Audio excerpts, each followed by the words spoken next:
Oubliez Mbappé, oubliez Salah, oubliez les transferts à coût de centaines de millions d'euros qui font tourner la tête du vieux continent. Aujourd'hui, la véritable star de la Coupe d'Afrique des Nations, l'icône qui a brisé les codes d'Internet et capturé le cœur de millions de passionnés, ce n'est pas un joueur sur la pelouse. Non, c'est un homme. Un homme seul, debout dans les tribunes, drapé dans une armure de lumière artisanale, l'homme papier alu. Mesdames, messieurs, quel plaisir immense. Quelle joie de vous retrouver aujourd'hui pour décortiquer ensemble ce qui est sans doute la masterclass absolue de cette compétition, mais sur le terrain de l'émotion et de la ferveur populaire. Installez-vous confortablement, prenez votre petit café, car nous allons plonger dans une histoire fascinante, une épopée qui nous rappelle pourquoi nous aimons tant ce sport. Le football, ce n'est pas seulement 22 acteurs qui courent après un ballon, c'est une tragédie, une comédie, une pièce de théâtre à ciel ouvert où le public devient parfois le protagoniste principal. Et là, mes amis, on touche au génie. On touche à cette grinta africaine qui transforme un simple rouleau d'aluminium en un symbole de résistance culturelle face au foot business. Vous pensez avoir tout vu de la CAN? Vous pensez que le folklore se limite à quelques chants et des couleurs vives? Vous vous trompez. Ce que cet homme a accompli, c'est une véritable leçon de communication non verbale qui a forcé l'algorithme mondial à s'incliner. Au moment où le football moderne s'enferme dans des statistiques froides, des blocs bas hermétiques et des transitions rapides robotisées, l'homme papier alu est apparu comme un bug dans la matrice. Une anomalie magnifique. C'est du Shakespeare dans les gradins de Dakar et de Yamoussoukro. C'est absolument fantastique de voir comment une simple tenue faite de briques et de broc peut devenir plus virale qu'un triplé de Victor Osimhen. Pourquoi? Parce que c'est le triomphe de l'imagination sur l'argent. C'est David contre Goliath. D'un côté, nous avons des équipementiers qui brassent des milliards et de l'autre, un supporter sénégalais qui, avec 3 fois rien, crée un impact visuel d'un niveau top tier. C'est le football qu'on aime, celui qui transpire la passion, celui qui ne demande pas de permission pour briller. Regardez bien ces images, observez cette prestance. On ne parle pas ici d'une simple plaisanterie, c'est une institution qui se crée sous nos yeux. Cet homme a compris que pour captiver l'Occident, pour forcer le regard des caméras du monde entier, il fallait briser le 4e mur. Il est devenu un monument, une attraction au même titre que le trophée tant convoité. Dans un monde saturé d'images parfaites et de filtres Instagram, cette authenticité brute agit comme un aimant. C'est fascinant, c'est vibrant, c'est tout simplement solaire. Mais attention, car derrière l'aspect humoristique et le buzz immédiat, se cache une analyse beaucoup plus profonde sur l'état du football actuel. Est-ce que le spectacle est en train de glisser du terrain vers les tribunes parce que le jeu devient trop prévisible? Est-ce que nous avons besoin de ces figures héroïques pour compenser la froideur des datas? On va en parler, on va décortiquer cette tactique de visibilité qui a mis KO les plus grands services de marketing.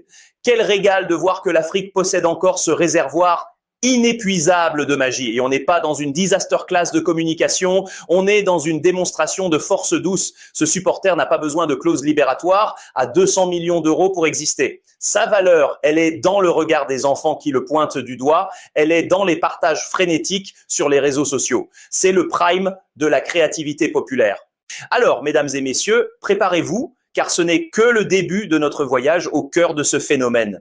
On va voir comment cet homme a réussi à pirater l'attention globale, comment il est devenu le visage d'une nation et pourquoi, au fond, nous sommes tous un peu cet homme papier alu quand notre cœur bat pour notre drapeau. Restez avec moi, car la suite de cette analyse va vous montrer que dans le football, le génie ne porte pas toujours des crampons.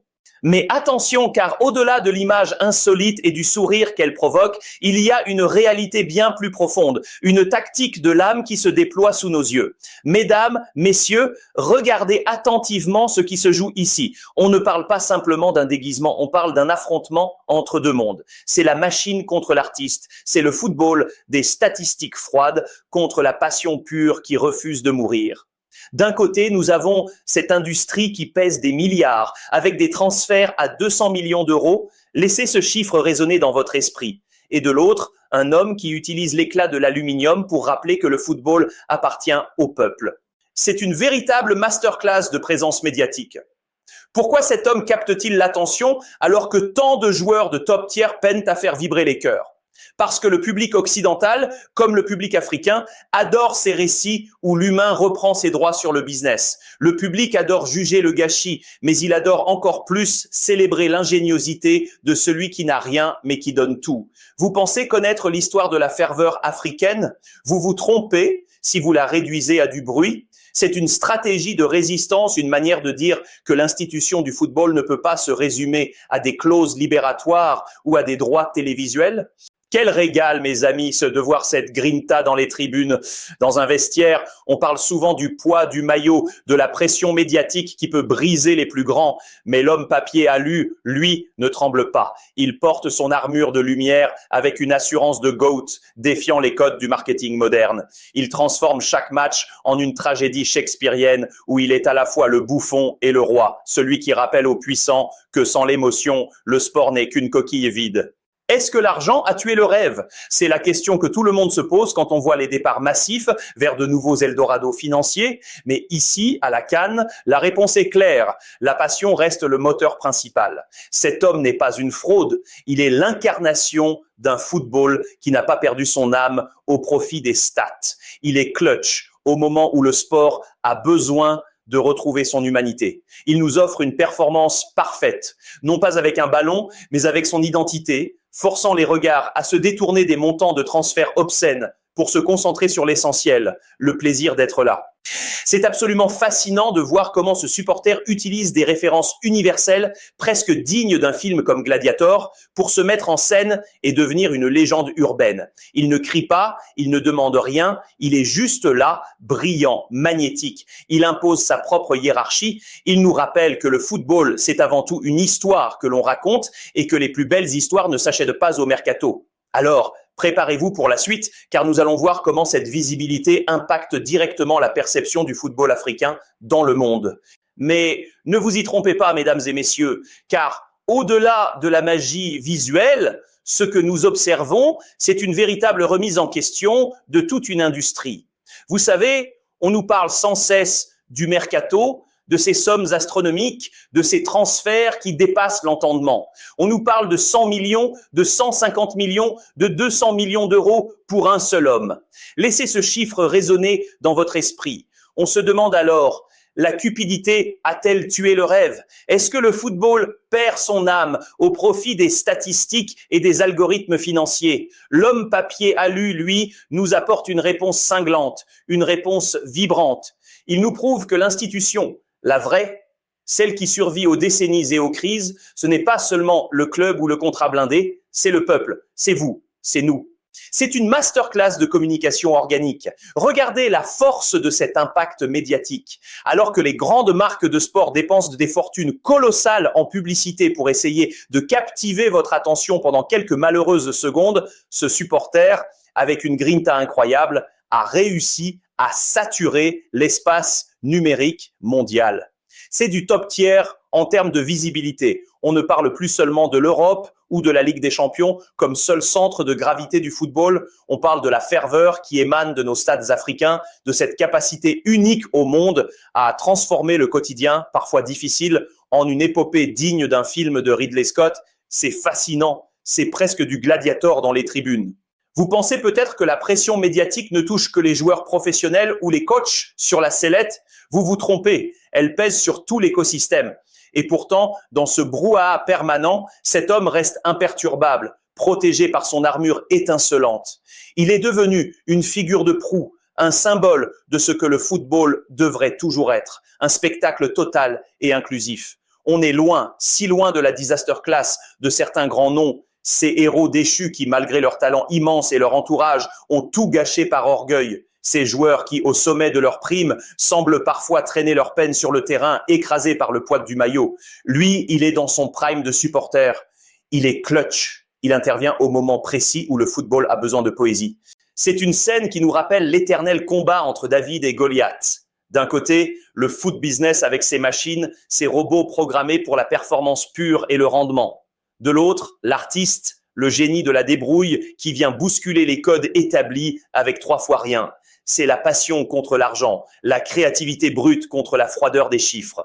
On oublie trop souvent l'émotion pure au profit des schémas tactiques. Mais cet homme nous ramène à l'essentiel. Quel régal pour les yeux, quel bonheur de voir que l'Afrique garde cette âme vibrante qui fait la beauté universelle du sport. Est-ce que nous assistons, mes amis, à la naissance d'un nouveau type de védétariat? Un védétariat qui ne dépendrait pas d'une clause libératoire ou d'un salaire mirobolant, mais simplement de l'amour pur pour son drapeau et ses couleurs? C'est le débat que je veux lancer avec vous aujourd'hui. Car au final, le football qu'on aime, c'est celui qui nous fait vibrer, celui qui nous surprend là où on ne l'attendait plus. C'est celui qui nous rappelle que l'ego démesuré n'a aucune place face à la communion d'un stade entier qui pousse derrière son équipe. Installez-vous bien, car nous allons maintenant analyser comment ce phénomène a forcé les instances internationales à regarder cette CAN avec un regard totalement nouveau, entre admiration et stupéfaction.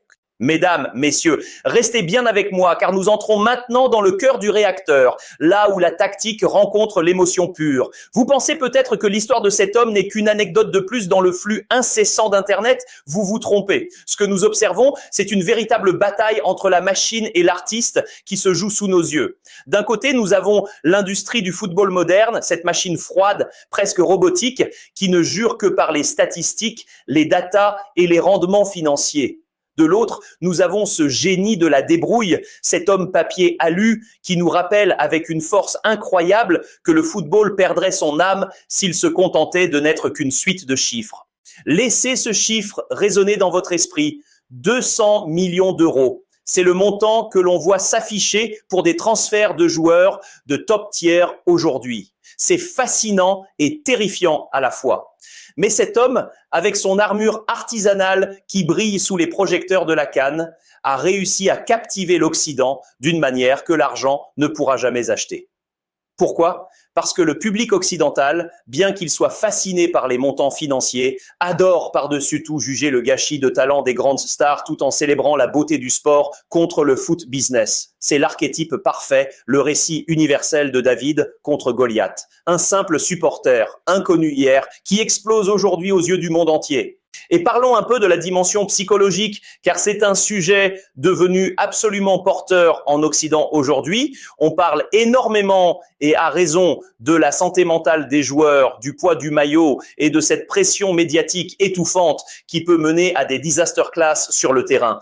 Mais regardez ce supporter, son ego n'est pas démesuré. Il est entièrement au service d'une cause qui le dépasse, l'émotion d'un peuple. C'est une véritable masterclass de résilience et de joie de vivre. Il ne cherche pas à négocier une clause libératoire record ou à s'exiler pour des raisons mercantiles. Il est simplement dans son prime de passionné, ici et maintenant. C'est absolument fascinant de voir comment ce vestiaire géant qui est devenu le stade a adopté ce nouveau héros. L'institution du football africain ne tremble jamais quand elle sait qu'elle peut s'appuyer sur de tels piliers de ferveur populaire. Nous sommes ici dans une approche narrative digne des plus grandes productions Netflix, une tragédie shakespearienne où la peur de la défaite s'efface devant la fascination d'un récit humain total. On quitte le domaine du sport pour entrer dans celui de la légende. Quel régal, mes amis, de voir que la magie opère encore, loin des calculs froids des agents et du mercato. Cet homme nous rappelle que la cupidité n'a pas encore tué le rêve, alors que certains joueurs sont perçus comme des frots, car ils semblent déconnectés de la réalité. Notre homme papier alu, lui, est plus réel que jamais. Il est clutch dans sa manière de représenter la grinta d'un continent. Mais attention, car au-delà de l'image, il y a un message politique et social que nous allons décortiquer dans un instant. Car le football, vous le savez, n'est jamais juste du football. C'est une pièce de théâtre où chaque geste compte, où chaque éclat de lumière sur une feuille d'aluminium raconte l'histoire d'une résistance culturelle. Mais attention, car au-delà de l'image et du folklore, nous touchons ici à la dimension la plus sacrée de notre sport, celle qui fait vibrer l'institution tout entière. Mesdames, messieurs, installez-vous bien, car ce que nous analysons avec l'homme papier alu, c'est le triomphe de l'authenticité sur un monde dominé par le foot business. Aujourd'hui, on nous vend des produits, on nous vend des statistiques, on nous vend des robots comme Haaland, des machines programmées pour la performance pure. Mais où est l'âme? Où est le génie? Où est cette magie qui nous a tous fait tomber amoureux du ballon rond quand nous étions enfants? Elle est là dans les tribunes de cette CAN, portée par un homme qui a décidé de ne pas être un simple spectateur, mais de devenir l'acteur principal d'une épopée shakespearienne. C'est une masterclass absolue de narration. Vous pensez que l'influence se mesure seulement au nombre de followers ou au montant d'une clause libératoire? Vous vous trompez. L'influence, la vraie, c'est cette capacité à stopper le défilement du monde, à forcer l'algorithme à s'arrêter sur une image de pure ferveur. L'Occident est fasciné par les montants financiers, par ces 200 millions d'euros qui s'étalent dans les colonnes du mercato, mais l'audience occidentale est tout aussi fascinée par le gâchis de talent et la quête de sens. Ici, il n'y a pas de gâchis, il n'y a que du don de soi. C'est le prime de la passion, le moment où un individu devient plus grand que sa propre condition pour incarner le rêve d'un peuple. Et regardez ce contraste saisissant entre l'argent et la passion. Nous voyons des stars, des héros déchus comme Pogba ou Neymar, qui avaient tout, l'argent, le talent, mais qui semblent parfois avoir tout gâché par l'orgueil ou un entourage toxique. Ils sont dans une forme de disaster class permanente de leur propre image. Et face à eux, nous avons cet underdog, ce David, qui défie le Goliath de la communication moderne avec quelques feuilles d'aluminium. La cupidité a-t-elle tué le rêve? En regardant cet homme, la réponse est un non retentissant. La passion est vivante, elle est vibrante, elle est contagieuse. C'est absolument fascinant de voir comment ce supporter gère la pression médiatique et l'ego démesuré qui règne parfois dans le milieu. Lui ne cherche pas à être le GOAT du terrain, il est devenu le GOAT des cœurs. Il ne tremble pas sous le poids du maillot, il le sublime. Et c'est là que l'on voit que le football perd son âme quand il oublie l'artiste au profit de la machine. Cet homme est un artiste de la tribune, un poète du gradin. Il nous rappelle que même si l'Europe reste le Graal pour beaucoup, la source de l'émotion pure, elle, se trouve ici, sur ce continent qui ne demande pas la permission pour briller. Quel régal, mes amis, de voir cette démonstration de force tranquille. C'est une leçon pour tous les directeurs marketing du monde. On ne peut pas acheter cette sincérité. On ne peut pas simuler cette grinta, c'est clutch, c'est décisif, c'est ce qui fait que nous resterons toujours collés à nos écrans, espérant voir un éclair de génie, qu'il vienne d'un pied gauche magique ou d'une armure artisanale. Car au final, c'est la santé mentale de tout un sport qui est en jeu. Nous avons besoin de ces moments de respiration, de ces parenthèses enchantées où le rire et l'admiration se mélangent. Mais ne partez pas, car nous allons maintenant aborder la phase finale de notre analyse. Nous allons voir comment ce phénomène préfigure le football de demain, un football où le spectateur n'est plus un client, mais un créateur de contenu à part entière. Un football où l'institution doit composer avec la voix du peuple. Préparez-vous, car la chute de cette histoire va vous surprendre et vous montrer que derrière l'aluminium, il y a un cœur d'or qui bat pour la grandeur de l'Afrique. Mesdames, messieurs, nous y sommes, nous arrivons au sommet de cette épopée narrative, au moment où le rideau s'apprête à tomber sur cette analyse fascinante et sombre d'un football en pleine mutation. Car ne vous y trompez pas, l'histoire de l'homme papier alu n'est pas qu'une simple parenthèse humoristique dans le flux de la CAN. C'est une véritable tragédie shakespearienne qui se joue sous nos yeux, un miroir tendu à notre propre fascination pour le spectacle et le gâchis. Le public occidental, vous le savez, adore juger le gâchis de talent. Il scrute les héros déchus comme Pogba ou Neymar, ces génies qui avaient tout, l'argent, le talent, mais qui ont parfois tout gâché par orgueil ou à cause d'un entourage toxique. Et c'est là, dans ce vide laissé par les icônes qui s'éteignent, que surgit notre underdog, notre David, pour défier le Goliath du foot business. C'est une précision chirurgicale que je veux vous apporter aujourd'hui. 200 millions d'euros. Laissez ce chiffre résonner dans votre esprit, car c'est le prix de certains transferts aujourd'hui, une somme qui donne le vertige et qui nous fait demander, la cupidité a-t-elle tué le rêve? L'audience est fascinée par ces montants, mais elle a soif de cette authenticité brute que seul un supporter passionné peut offrir. On se demande si le football ne perd pas son âme au profit des statistiques froides d'un robot comme Haaland face au génie pur d'un artiste ou d'un fan qui refuse la normalisation. Cet homme n'est pas une fraude, il est top tier dans la hiérarchie de la passion. Il est devenu une institution à lui seul dans les tribunes de cette compétition.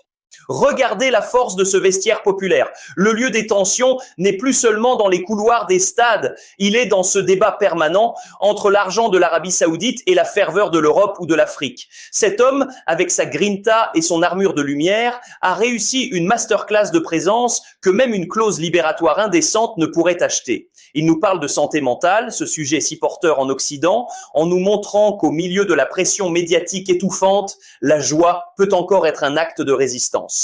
Il a été clutch là où on ne l'attendait pas, devenant le GOAT de l'interaction numérique.